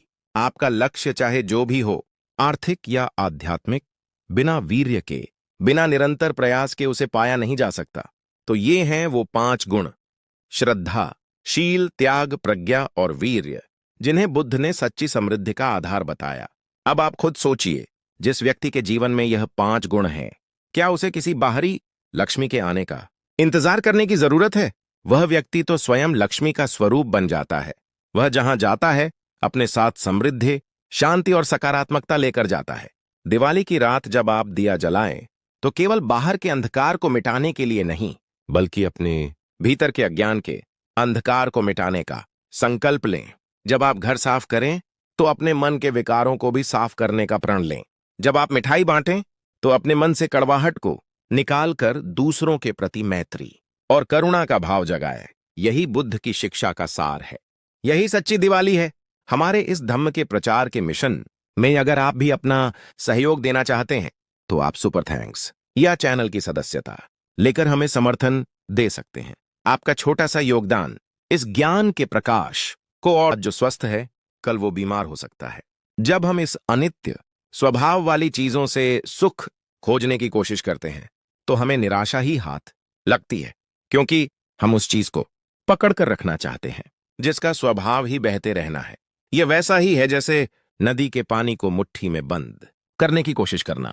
लेकिन जो भीतरी धन है, आपकी करुणा, आपकी प्रज्ञा, आपका शील, आपका संतोष, यह आपका अपना है। इसे आपसे कोई नहीं छीन सकता। यह आपके साथ इस जीवन में भी रहता है और आपके कर्मों के रूप में अगले जीवन में भी साथ जाता है। यही स्थायी संपत्ति है। बुद्ध हमें इसी स्थायी संपत्ति को अर्जित करने के लिए प्रेरित करते हैं। वो कहते हैं कि एक गरीब आदमी जिसके पास कुछ नहीं है लेकिन उसका मन संतोष और करुणा से भरा है, वो उस राजा से कहीं ज्यादा अमीर है जिसके पास सब कुछ है लेकिन मन में हमेशा और पाने की तृष्णा और अशांति है। आप कौन सा अमीर बनना चाहते हैं, बाहर से दिखने वाला या भीतर से महसूस करने वाला? इसका जवाब आपको ही खोजना है। एक बार तथागत बुद्ध अपने शिष्यों के साथ एक गांव से गुजर रहे थे। गांव के सेठ ने बुद्ध और उनके संघ को भोजन के लिए आमंत्रित किया। सेठ बहुत अमीर था लेकिन बहुत कंजूस और मन का दरिद्र था। उसने बुद्ध को भोजन तो कराया लेकिन बहुत ही रूखे मन से। भोजन के बाद बुद्ध ने उसे धन्यवाद दिया और चलने लगे। सेठ को लगा कि बुद्ध उसे कोई बड़ा आशीर्वाद देंगे जिससे उसका धन दोगुना हो जाएगा, लेकिन बुद्ध शांत रहे। सेठ से रहा नहीं गया। उसने पूछा, भगवान, मैंने आपको और पूरे संघ को भोजन कराया, क्या आप मुझे कोई आशीर्वाद नहीं देंगे? बुद्ध मुस्कुराए और बोले, सेठ, तुमने भोजन कराया, यह तुम्हारा पुण्य है, इसका फल तुम्हें अवश्य मिलेगा, लेकिन मैं तुम्हें वो आशीर्वाद देना चाहता हूं जो तुम्हारे धन से भी बड़ा है। बुद्ध ने कहा, तुमने जो भोजन कराया वो तुम्हारे अन्न के भंडार से थोड़ा कम हो गया। मैं तुम्हें देने का, त्याग का वो सुख अनुभव करने का आशीर्वाद देता हूं जिसे अनुभव करने के बाद तुम्हारा मन कभी दरिद्र महसूस नहीं करेगा। मैं तुम्हें संतोष का आशीर्वाद देता हूं जिसे पाकर तुम जो कुछ तुम्हारे पास है उसी में परम आनंद का अनुभव करोगे। और मैं तुम्हें प्रज्ञा का वो प्रकाश देता हूं जिससे तुम समझ सको कि असली धन सोने चांदी के सिक्कों में नहीं बल्कि मन की शांति और शुद्धता में है। सेठ को बुद्ध की बात समझ में आ गई। उसे पहली बार एहसास हुआ कि वो इतना धन होते हुए भी भीतर से कितना कंगाल था। उस दिन उसने बाहरी लक्ष्मी के साथ साथ भीतरी लक्ष्मी का भी महत्व समझा। ये कहानी हमें सिखाती है कि हम अक्सर गलत चीजों के पीछे भागते रहते हैं। हम बाहरी चमक दमक में इतना खो जाते हैं कि अपने भीतर के खजाने को देख ही नहीं पाते। तो इस दिवाली जब आप लक्ष्मी की पूजा करें तो केवल धन और भौतिक समृद्धि न मांगें। मांगें कि आपके भीतर श्रद्धा का दीपक जले। मांगें कि आपका आचरण शील से सुगंधित हो। मांगें कि आपके हृदय में त्याग और करुणा का झरना बहे। मांगें कि आपकी बुद्धि में प्रज्ञा का सूर्य उदय हो। और मांगें कि आपकी भुजाओं में सही कर्म करने का वीर्य जागे।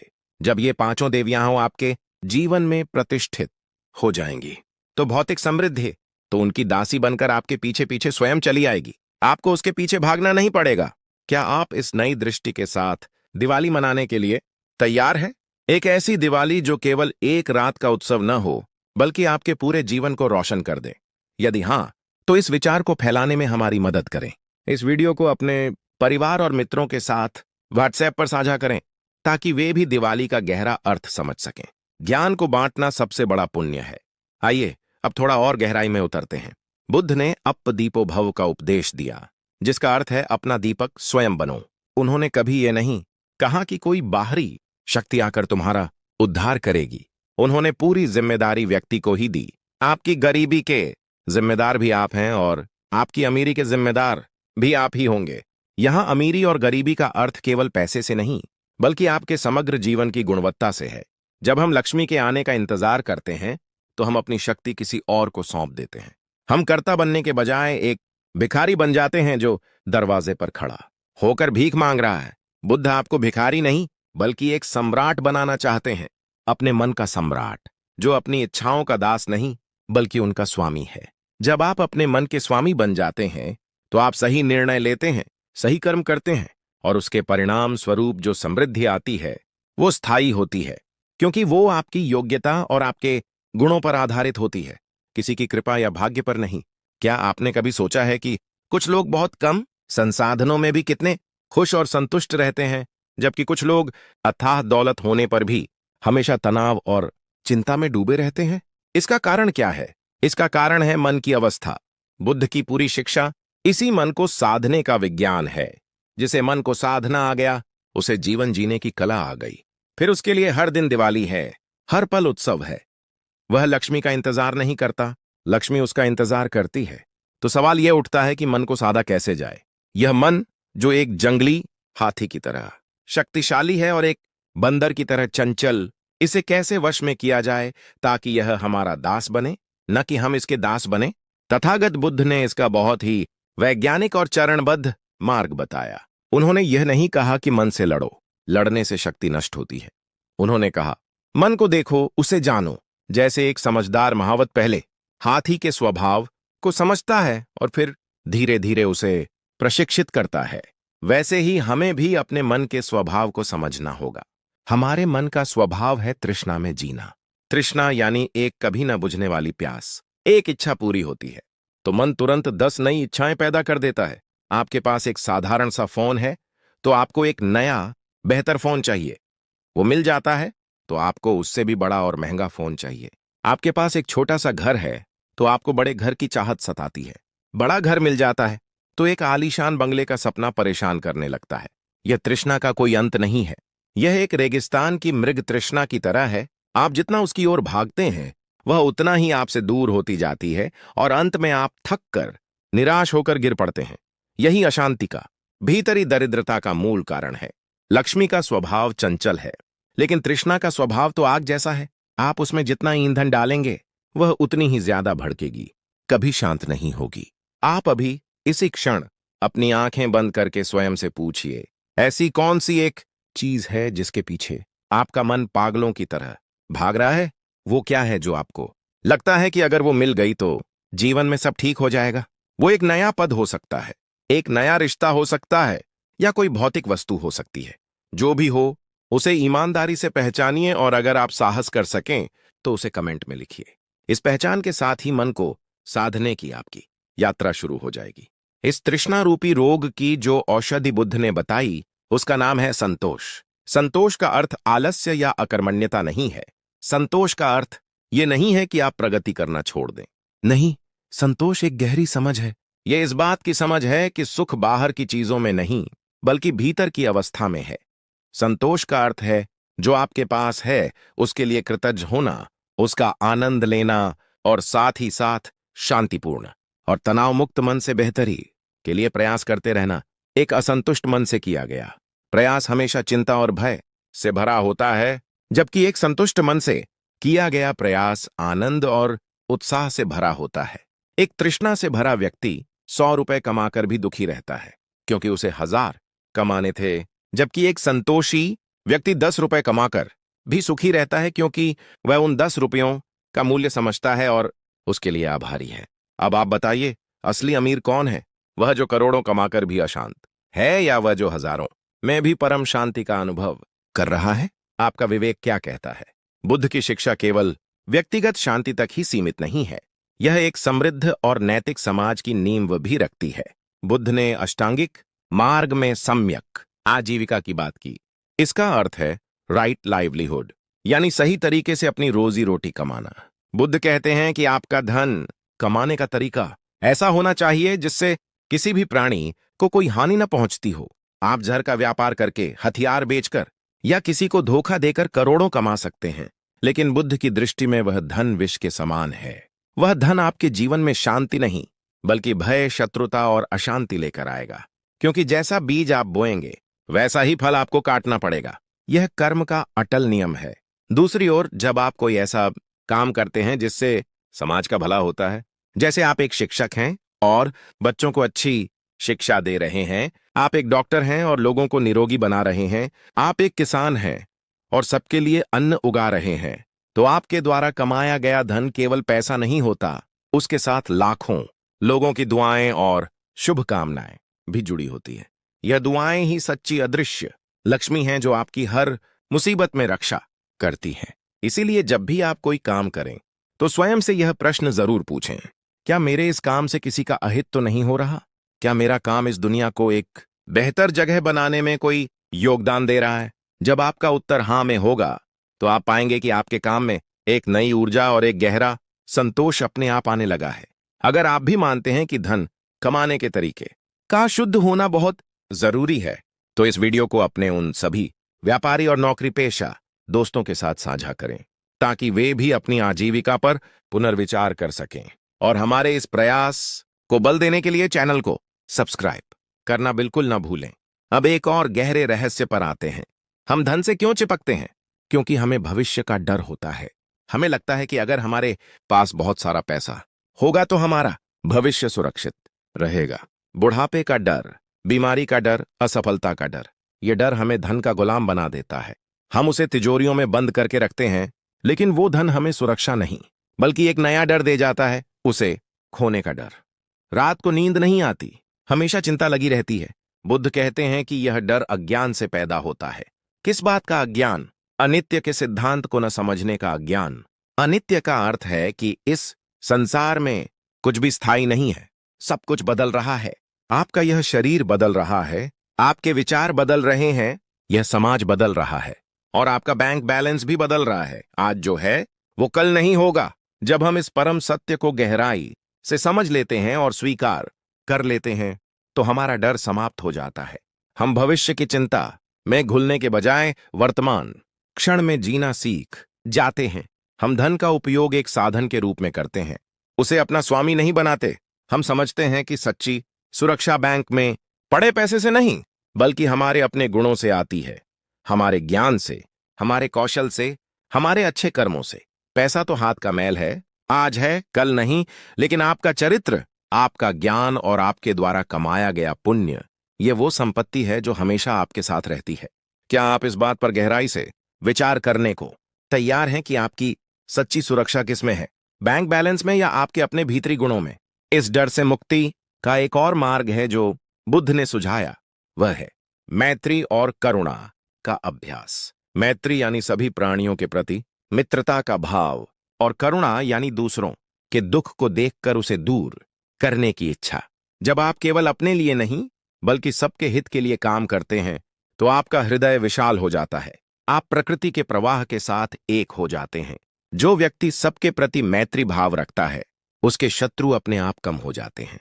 जो व्यक्ति करुणा से भरकर दूसरों की मदद करता है, उसे जरूरत पड़ने पर हजारों हाथ मदद करने के लिए उठ खड़े होते हैं। यह एक सामाजिक और आध्यात्मिक सुरक्षा कवच है जिसे पैसे से नहीं खरीदा जा सकता। जब आप देते हैं तो आप गरीब नहीं होते, आप ब्रह्मांड की समृद्धि के लिए एक चैनल, एक माध्यम बन जाते हैं।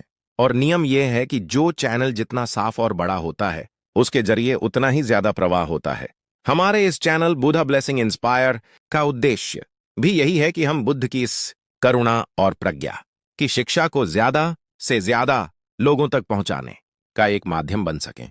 इस महान कार्य में आप भी हमारे सहयोगी बन सकते हैं। जब आप सुपर थैंक्स के माध्यम से हमें सहयोग करते हैं या हमारी सदस्यता लेते हैं, तो यह केवल एक आर्थिक मदद नहीं होती, यह आपके द्वारा धम्म के प्रचार के लिए किया गया एक पुण्य कर्म है। यह एक बीज बोने जैसा है जिसका वृक्ष जब बड़ा होगा तो उसकी शीतल छाया और मीठे फल न जाने कितने अशांत और भटके हुए मन को शांति और दिशा प्रदान करेंगे। आपका यह त्याग, आपका यह दान आपके जीवन में भी पुण्य की लक्ष्मी को अवश्य आकर्षित करेगा। एक गांव में एक बहुत ही धनवान व्यक्ति रहता था। उसके पास सब कुछ था, लेकिन वह हमेशा दुखी और चिंतित रहता था। उसे लगता था कि गांव के सभी लोग उससे ईर्ष्या करते हैं और उसकी दौलत छीनना चाहते हैं। एक दिन बुद्ध उस गांव में आए।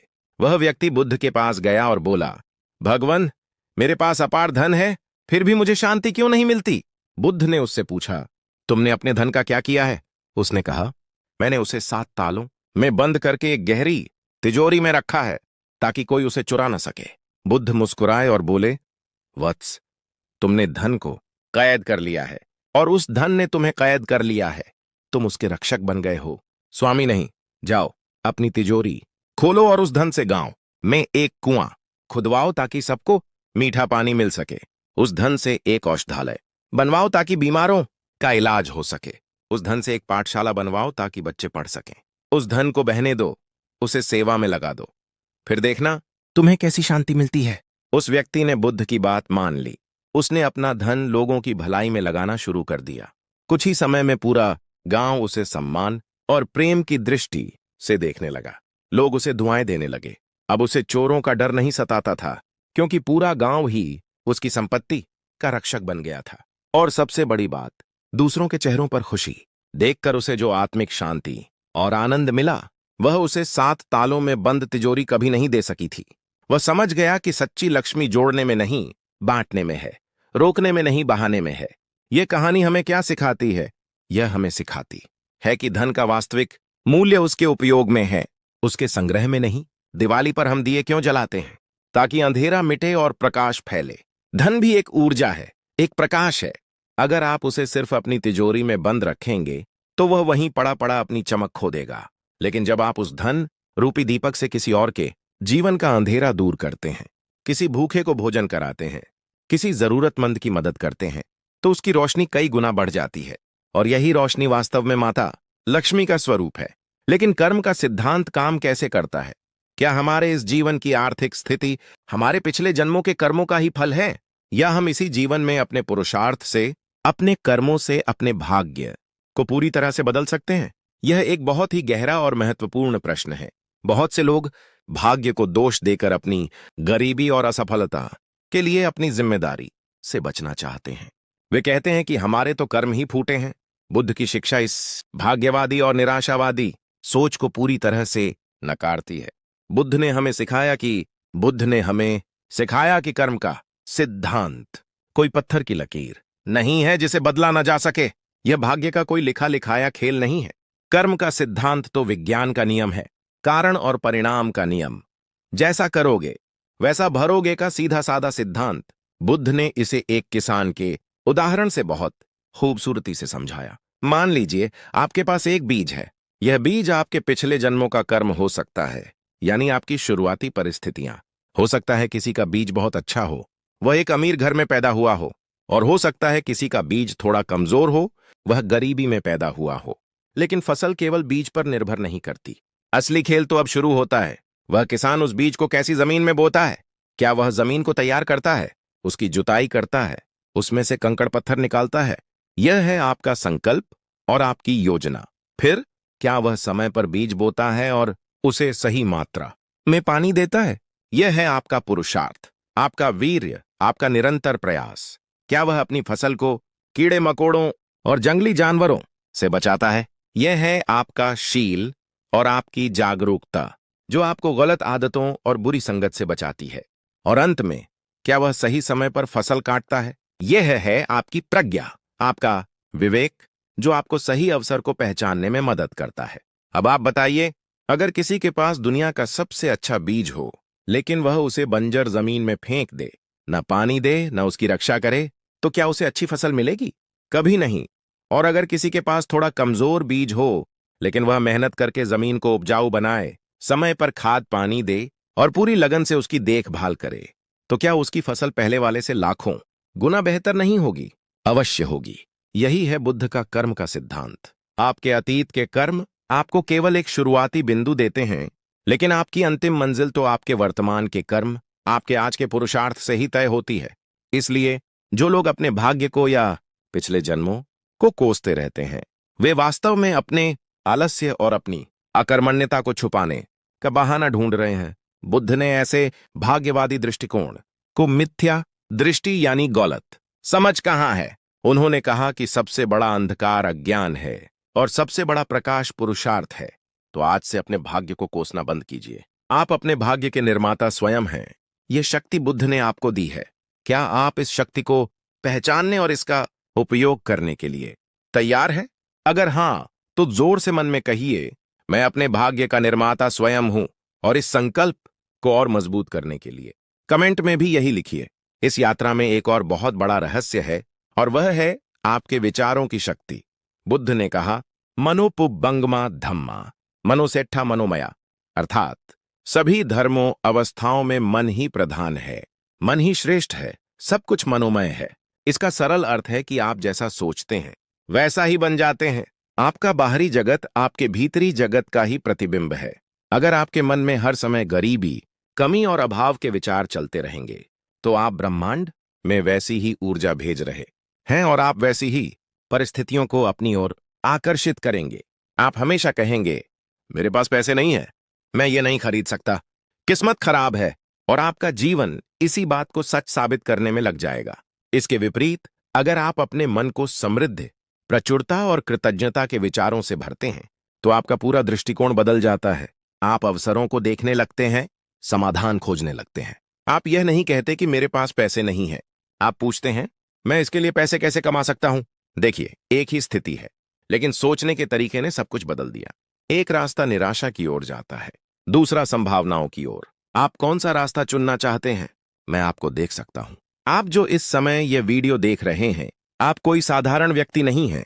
दुनिया में करोड़ों लोग इस समय मनोरंजन और व्यर्थ की चीजों में अपना समय गंवा रहे हैं, लेकिन आपने ज्ञान का मार्ग चुना है। आपने अपने जीवन को बेहतर बनाने का संकल्प लिया है। यह दिखाता है कि आपके भीतर की ज्योति अभी बुझी नहीं है, बल्कि वह और प्रज्वलित होना चाहती है।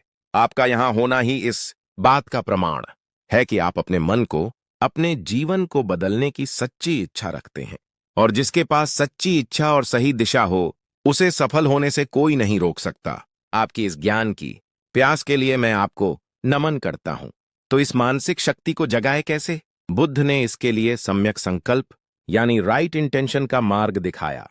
अपने लिए एक बड़ा और नेक लक्ष्य निर्धारित कीजिए। एक ऐसा लक्ष्य जो न केवल आपको, बल्कि आपके परिवार और समाज को भी लाभ पहुंचाए।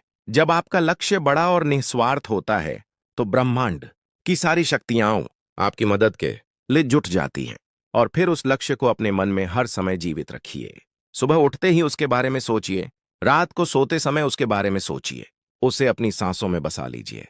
यह आपके मन को नकारात्मकता और भटकाव से बचाएगा और आपकी सारी ऊर्जा को एक ही दिशा में केंद्रित कर देगा। और जब ऊर्जा केंद्रित होती है, तो वह चमत्कार कर सकती है।